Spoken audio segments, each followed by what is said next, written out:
Fog was rolling thick over the Pine Ridge Mountains at 6 a.m., the kind of gray you can taste in the back of your throat. Coffee was brewing in my old cabin, and I was just about to pour my first cup when a pair of headlights came slicing through the window, bouncing across the living room like a searchlight at some prison break. I'd say, comment below where you're watching from, but buckle up this story. It gets wild in a hurry. Next thing I know, there's a knock at the door, sharp, heavy, the kind that's meant to make you feel small. Two men stand there in matching black uniforms, shiny fake badges flashing on their chests, the kind of confidence you only get when you think you own the world, or maybe you're just good at pretending. Mr. Reed, Pine Ridge Security. We've got an eviction order you need to vacate immediately. I glanced at their badges, then the black SUV parked crooked at the edge of my driveway. No county markings, no body cams, just a private vehicle playing dress-up. 25 years as a deputy sheriff in Lamar County, and I'll tell you, real law enforcement you can spot from a mile away. These two. Not it. But they didn't know I knew, and I figured let the cameras roll. I'd installed 4 of them after a rash of break-ins, never figured they'd come in handy for something like this. I opened the door just wide enough, keeping my voice mild, the kind of retiree who still fumbles with paperwork. The air was sharp with pine and the damp smell of earth. The taller guy, Brennan, military haircut, broad as a barn badge, said Pine Ridge Security. Not sheriff, not police, security. His partner, younger, nervous eyes darting to the woods every few seconds like he was expecting a bear to pop out Robinson. No weapons, no radios. They dressed for the part but missed all the details. Mr. Reed, I'm Officer Brennan. This is Officer Robinson. The tall one started. We're here on behalf of the Pine Ridge Homeowners Association. You've been served multiple notices. We have an eviction order signed by HOA President Diane Croft. He waved a piece of paper in the air like it meant something. Coffee gurgled behind me. Just another Tuesday except for the clowns on my porch. Their SUV looked about as official as a kid's Halloween costume. No lights, no government plates. Robinson shifted his weight, chewing on his bottom lip. Brennan held my gaze, trying to play the heavy. I let the silence stretch 1, 2, 3 seconds. Then I asked, nice and slow, which department are you with? Brennan stumbled only for a heartbeat, but I caught it. Pine Ridge Security under HOA authority. We have jurisdiction over all community properties. I tucked that word away, jurisdiction. Private security claiming jurisdiction. That's not law, that's theater. Diane Croft, now there's a name. She'd already knocked on my door twice last year, offering to buy me out for her community development dreams. The second time, her smile was sharp as a knife. Everyone cooperates eventually, Mr. Reed. It's just about finding the right motivation. Now, I guess I knew what motivation meant. So this document, I nodded at Brennan's eviction paper that's from county court. Brennan's jaw twitched. Official HOA enforcement order. Mrs. Crofts determined your property falls within HOA boundaries. His tone was getting short, like he wasn't used to questions. Robinson piped up. Sir, this is private community business. The HOA has full enforcement authority here. I held his gaze until he looked away. Brennan, though he was the real player here, calculating, waiting to see if I'd cave. Let me paint this. I'm standing in my doorway, the cabin I saved for all my life, planning to spend my quiet years, and these jokers are trying to scare me off my own land. So the HOA can just remove people from their property without going to court, I asked. Brennan's lips tightened. Mr. Reed, I don't want this to get complicated. You have 24 hours to vacate. If you're here tomorrow, we'll be back with more personnel to assist with your transition. He let that word hang in the air like a noose.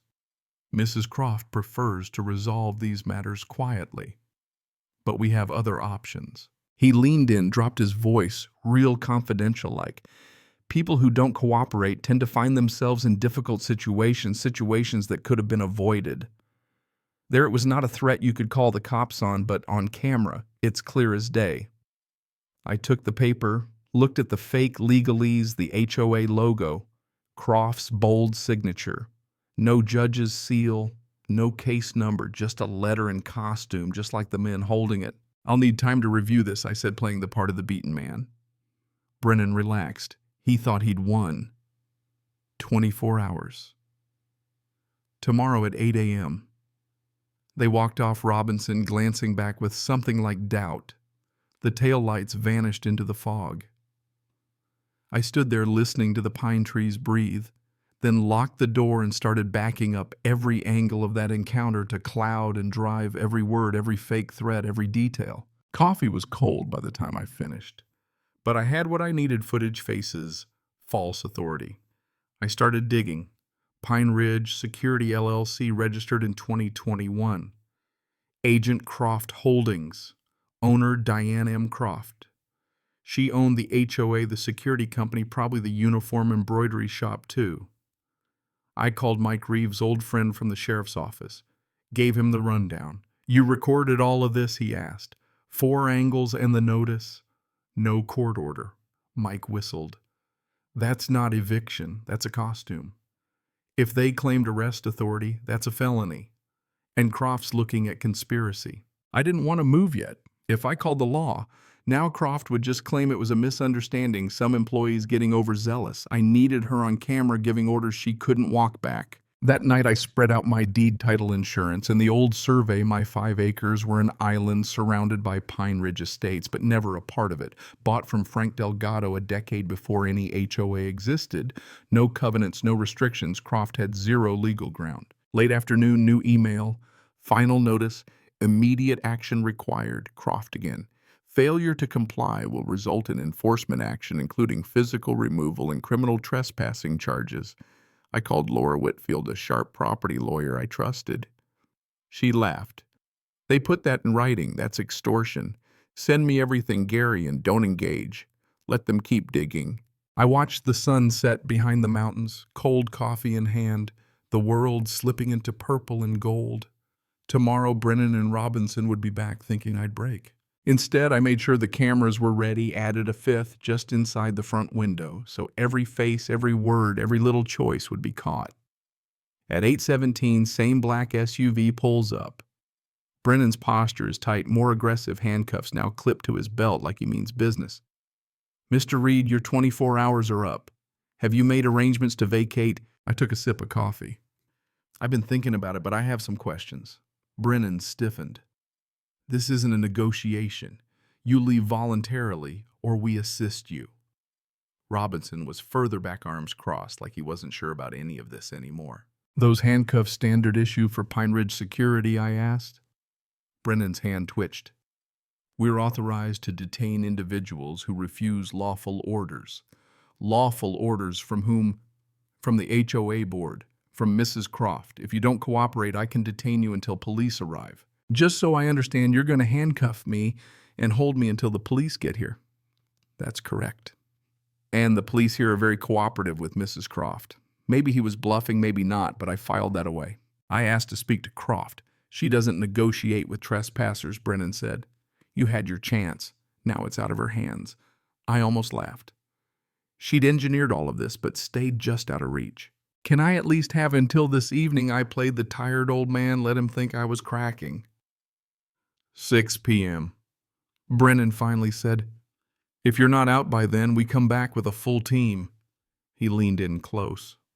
Next time, I won't be asking politely. As soon as they left, I called Laura. He just threatened to detain me with handcuffs until police arrive on camera, and he claimed the police are on Croft's side. Laura went quiet.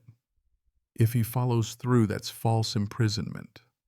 And Croft tried last year to amend the bylaws to cover your property, but it never got filed. She knows you're outside her reach, so now she's using intimidation. And I found board meeting minutes she called you elderly and likely to sell under pressure. That hit cold. It was all planned months in advance. Every fake officer, every escalation part of her strategy. I asked Laura to send everything she found, then I waited. But Croft's next move didn't involve goons or legal threats. It was something more insidious: community opinion. Around lunchtime, Margaret Hollis called.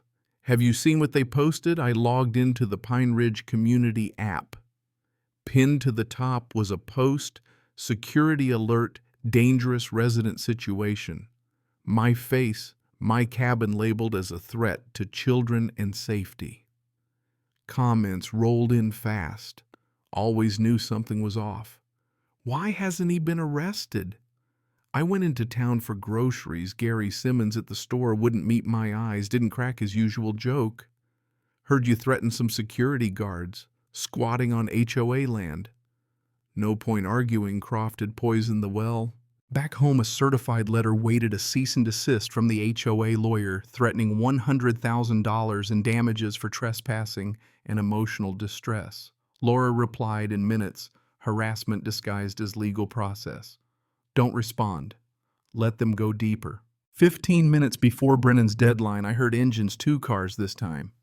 Brennan Robinson in a suit I hadn't seen before, Dennis Pratt, the HOA lawyer, briefcase in hand, shoes too shiny for gravel roads.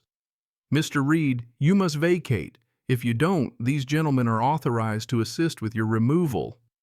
Brennan had his hand on the cuffs, Robinson looking more unsure by the second. I made sure I was facing the porch camera. For the record, I am standing on property I legally own. Any attempt to remove me is assault and unlawful detention. I am recording this. Pratt's smile faltered. Brennan stepped up, handcuffs ready. You're being detained for trespassing, Mr. Reed. Don't resist. I raised my hands. I am complying under protest. This is my property. Brennan dragged me off the porch, grip too tight. They changed my locks, moved my belongings, watched by the lawyer.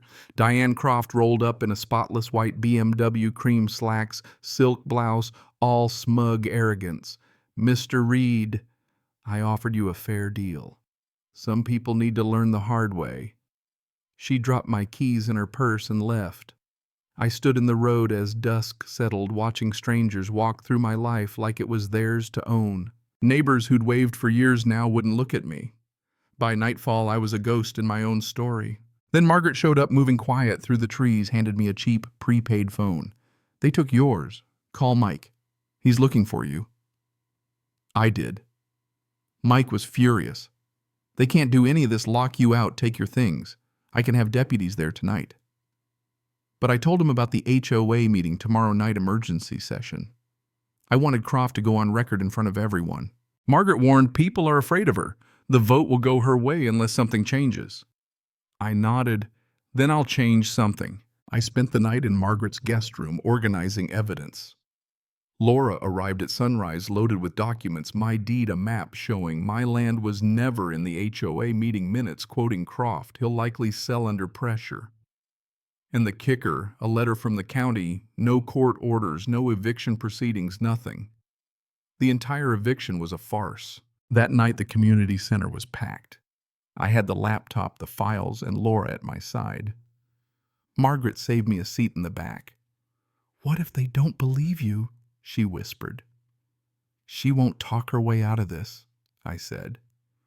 I played the videos, laid out the documents, read. Diane's own words. Faces in the crowd turned white. 3 weeks later, the local paper ran a quiet headline. Pine Ridge HOA, President faces felony charges. Croft and Brennan were out on bail waiting for trial. The HOA office sat empty. The whole machine just stopped.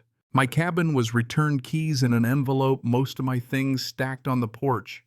Some files and an old photo of my late wife were missing, but the home was mine again.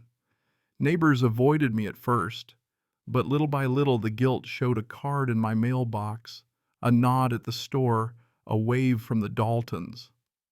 Margaret brought lemon bars and sat in silence, just being there. Pratt's law license got suspended. Robinson, the young guard, turned state's witness. He'd followed orders, but at least now he was helping take it apart. I didn't hate him. I didn't want revenge. I just wanted them all to feel consequences. I sat on my porch that autumn, coffee in hand, watching fog lift over the valley. Justice isn't the same as healing. The scars on a community and on a person take longer to fade than anyone admits. But my cabin was safe. My land was mine.